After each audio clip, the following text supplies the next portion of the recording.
So I'm back here in Jerez, ahead of the Copa Jerez, the world's leading sherry and food pairing competition, which takes place every 2 years here in Jerez, of course. I'm also planning a trip to the Feria de Primavera, the spring fair, in one of the sherry towns, El Puerto de Santa Maria. Never been to one of those before, so I'm very much looking forward to that. A little bit more about what goes on at the Copa Jerez. It is the 11th episode of it. It happens every 2 years, and a whole international bunch of sommeliers and chefs come together, having won local heats, to then fight it out here live in front of a panel of distinguished judges. But I'm not going to tell you too much more about that because I was with the Consejo Regulator's head of marketing and public relations and communications in general, Carmen Amasquets, last year. And I asked her a little bit about the role that the Copa Jerez plays in the general marketing and promotion of sherry from the Consejo's perspective. So rather than me, let's hear a little bit from her.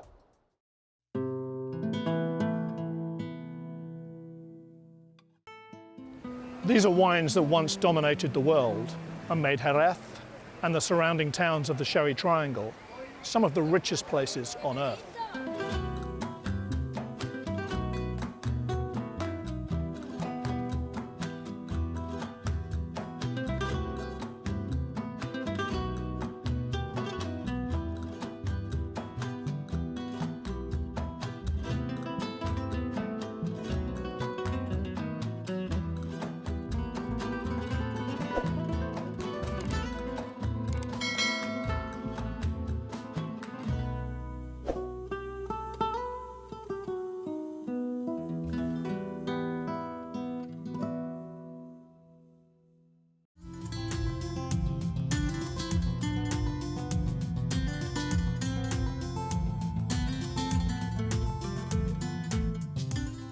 So Carmen, tell me a little bit about this remarkable room, which is very unexpected inside the Consejo Regulator. Well, this is quite a spectacular place. It's called La Bodega de San Ginés. San Ginés Winery is part of the institutional building, the Consejo Regulador, that we call here in Jerez el Palacio del Vino. Mm-hmm. The wine palace, because it's the palace, the place where the headquarters of the Regulatory Council are established. And we've got here a very special liquid archive, in fact. Mm-hmm. This is a historical archive coming from every single bodega, every single winery that was part of the denomination of origin during the 70s. That was when this building was constructed. Okay. Yeah. And is there actually wine inside there? Yes, so wine coming from these different wineries, so it's quite an important archive, like sherry archive. And how often do you get in there to taste them? Not so often, but we have done like 3 times or 4 times, and some of them were in a very well shape and in incredible condition, and some others not so. I mean, not so good, but nevertheless, very, very interesting archive. Yeah, and you have a kind of classroom, and I guess you do a lot of events and things in here as well. Yes, an institutional activity, presentations, tastings. Take place in this room, and we've got also the vintage sherry for the vintage fair from the 1948 till that's what that is. Okay. Yeah, 1988, 89. That was the last vintage fair, and so the first mass that it was pressed at the Jerez Cathedral. That it was blessed by the bishop. Huh. We took it here, and it's placed in this bodega. Okay, wow, very interesting. What a great thing to have inside a building that you just wouldn't imagine.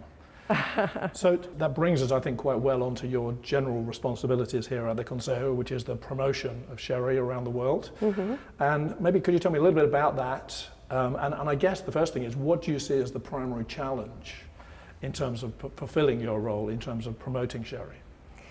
Bueno, pues el desafío más importante de la promoción del vino de Jerez probablemente es conseguir un reposicionamiento como uno de los grandes vinos del mundo que es, y sobre todo redescubrir su faceta y su lado más gastronómico, el hecho de que su consumo se haga en el momento en la mesa y compartiendo con amigos, con familia, pero sobre todo con diferentes sabores.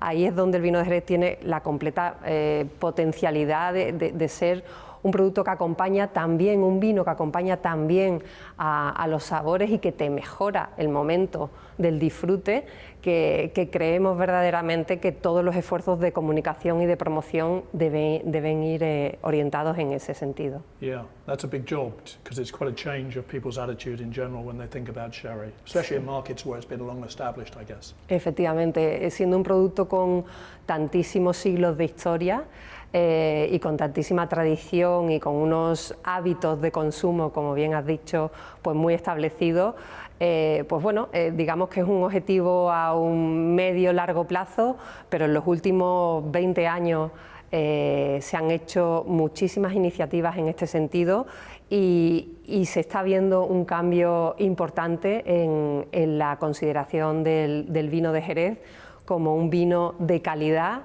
para sentarse en las mesas de todo el mundo. Sí. So maybe talk to me a little bit about the key platforms that you're promoting to support that change.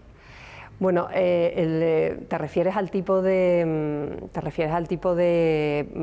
actividades, ¿no? International Sherry Week, Copa Jerez, etcétera, etcétera, ¿no? Sí. Vale. Bien. Pues las principales campañas que hemos llevado a cabo en los últimos 20-25 años han girado todas en torno a devolver al vino de Jerez al disfrute diario y al disfrute cotidiano del consumidor. Se hicieron muchos estudios y se hizo un planteamiento estratégico a largo plazo. Y como digo, comenzó hace aproximadamente 20-25 años y ahí se creó un concurso internacional de maridaje gastronómico que se llama Copa Jerez. Okay, sí. Y que bueno, acabamos de celebrar la 10ª edición, que como la edición internacional es cada 2 años, pues ha celebrado su 20 aniversario.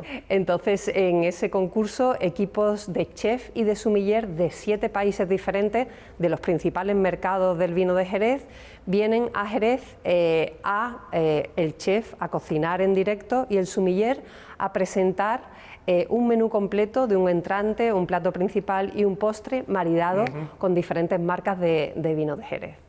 Y la verdad es que bueno, ha tenido una evolución muy importante, ha estado apoyado por personalidades del mundo de la cocina y del mundo del vino a nivel internacional muy importantes y la verdad es que bueno, ha mostrado un poquito toda esa nueva dimensión gastronómica y se ha trabajado muy bien por parte de los restaurantes, de los sommeliers, la figura del sommelier, de la sala, y yo creo que bueno, ha sentado las bases un poco de lo que es hoy el vino de Jerez y la nueva reconsideración que se está teniendo por parte del sector de la hostelería.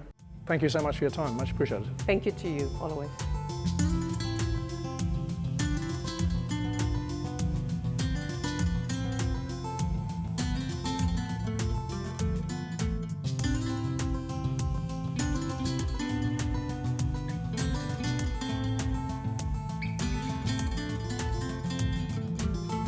Okay, well, I think that just about sets us up. I'm very excited about what's going to happen over the next few days. It's my first time at this event. I'm not going to spend a lot of time filming inside the show itself because I think every single cameraman and AV person in the entire region has been drafted in by the Consejo to film this event. They do generally a very good job on that, so with their permission I will steal liberally. But I also recommend you check out the link to the materials below, which I will obviously put in the description. So I will come back to you with a few little bits as we go through the 2 days, and then with a summary at the end in terms of what I've learned and what I think is interesting for those of us who are sherry aficionados. Okay, see you later.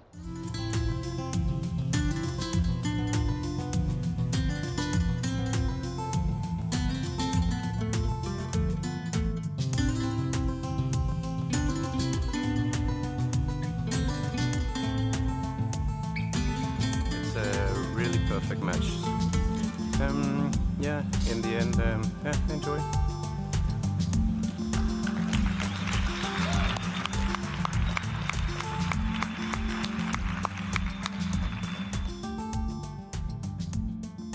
So that's it. The Copa de Jerez is now formally over. The only thing that remains is this evening's gala presentation at Bodegas Tio Pepe, predictably, the giant in the room in this part of the world, where we'll discover who the winner of the Copa de Jerez are, and clearly some incredibly worthy winners across that piece. So I'm looking forward to that. But I guess it's not the primary reason I came here in terms of who's going to win.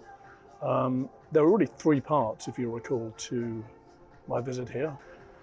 The ferias, the spring festivals for each of the main sherry towns, San Luca, the mother of them all, the Feria de Caballo in Jerez here, and the Feria in El Puerto de Santa Maria all happen around this time. I'd missed the previous two, but the El Puerto one was on the day I got here, so I thought I'd go and check that out. And very, pretentiously, it was called the Feria de Primavera, a Fiesta de Vino Fino. So that sounded good and sounded exciting. I've been to quite a few ferias in my time in Spain, but nothing so connected to the land of sherry. So I was interested to see how that worked out. Well, it's pretty much just like a feria anywhere else. They get bigger or smaller. There's a fun fair. It's Spain, so there's loads of kids everywhere. And a lot of people getting pretty drunk and eating together. Now, when that's done in Spain, it's actually a pretty pleasant experience, even though the scale of it can be quite terrifying. If it happened in the UK on that scale, I think it would probably be a public order offence and the army might need to be mobilised. But there was no issue there at all. However, from a sherry perspective, I saw very little on the sherry front there. Most people were drinking beer or a sort of Croft twist-like substances, which was a bit disappointing. Osborne, who are the big dogs in that part of the world, had produced their own special bottle of Fino for the event, one of their primary brand Finos, which was very nice. I had one or two of those as I wandered around, but alas, I didn't see too many other people consuming them. So I will try the Feria de Caballos, because that's the big one, but I don't think I'll necessarily be rushing to have a sherry experience at any of the ferias in the area. They're pretty much the same as everywhere else, but nothing wrong with that at all. Okay, so let's move on to the second part of it, the forum. Now, the forum is a discussion event held in tandem with the Copa de Jerez, and not surprisingly, the core focus of it is food and food pairings and wine, because that's core to the Consejo Regulator's strategy for trying to increase consumption of sherry. And it's a good strategy, and I think the fact that they stick with it and reinforce it mutually year after year is a very good thing. One thing I think worth mentioning is that this is the only conference I've ever been to, and I've been to quite a few different conferences on different subject matters, where I'd managed to consume 12 small glasses of sherry by the 2 o'clock lunchtime break. Now, it was in fact relevant to the subject matter being discussed and not at all gratuitous. So thank you very much to the organisers. It certainly built a great deal of enthusiasm and positivity in the room, as you might imagine.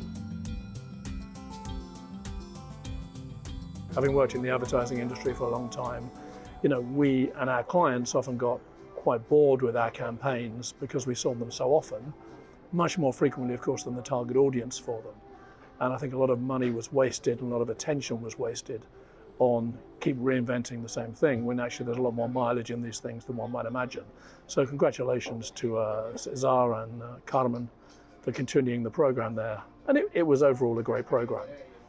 For me, if I were critical at all, I think that food and wine pairing is a necessary but not sufficient strategy for growing the overall sherry business. You may ask what the other strategies are, and to be honest with you right now, I'm not entirely sure, which is one of the challenges. But I felt that the overall event was perhaps, as the Copa de Jerez is a very international event, I felt that it was a little parochial, a little too Spanish perhaps, which may seem ridiculous given we're in Jerez, and that is where sherry is produced.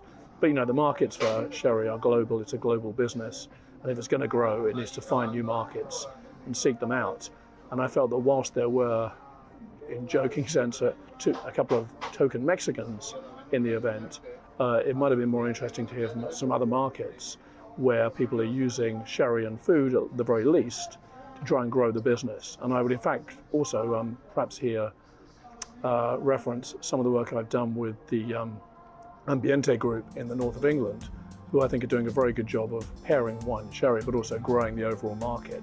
I'd like to have seen a little more focus on that perhaps, and some other market making activities rather than purely a focus on food, but that's only my personal opinion. It is a food forum. Finally, the Copa de Jerez. Well, this was a real delight for me, beautifully presented.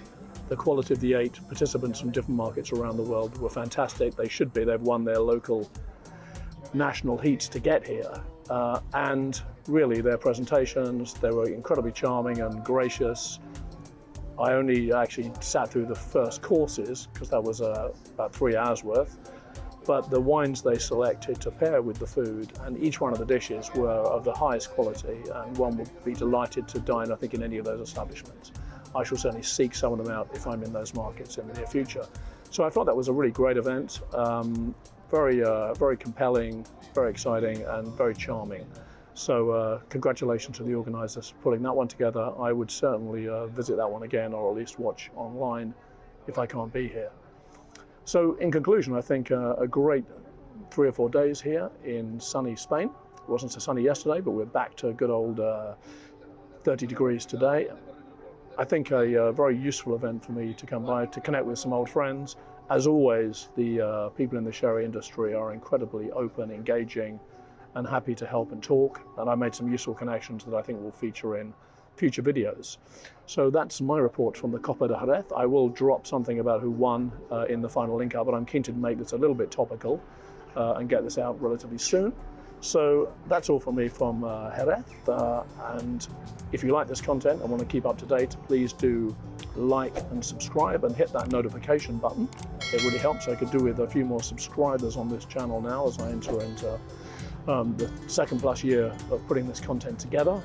And until next time, salud y nos vemos.